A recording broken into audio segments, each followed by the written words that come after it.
This teaching is for women, and I say that because I'm not allowed to teach men. We're in John chapter 12, verse 32. And if I be lifted up from the earth, will draw all men unto me. And I'm doing this teaching twice because I got cut off. Then John chapter 8. Then Yeshua said unto them, When ye have lifted up the Son of Man, then ye shall know that I am he, that I do nothing of myself, but I, as my Father hath taught me, I speak these things, and he that sent me is with me. The Father has not left me alone, for I do always those things that please him. Okay, so he's obedient. That's how you word that. When your kids do something that you want them to do, they're obedient children. And we want to do things that please our Father. No different, we want our children to do things that please us and follow our rules. So, what did he speak? Because it says, as I speak these things, right? Right here. I speak these things. My Father has taught me. I speak these things. That's what grace does for us, and that's in Titus 2, 11 and 12. It tells you grace teaches us, and all men receive grace, and that grace teaches us to keep, to be godly and live righteously and soberly.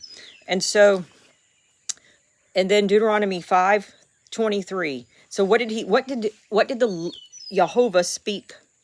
And it came to pass, when you heard the voice out of the midst of the darkness, for the mountain did burn with fire, that ye came near unto me, even all the heads of your tribes and your elders. This story is told in Exodus 20. And ye said, Behold, Jehovah our God has showed us his glory and his greatness, and we have heard his voice out of the midst of the fire. We have seen this day that God do talk with man, and he liveth. See, when God talks to you and you reason they lived is, at this point, that if we can hear his voice, we will live. If we hear the voice of the Lord our God anymore, then we shall die. See, they were fearful. For who is there of all flesh that have heard the voice of the living God speak out of the midst of the fire, as we have and lived? Go thou near and hear all that Jehovah our God shall say, and speak thou unto us all that Jehovah our God shall speak unto thee, and we will hear it and do it.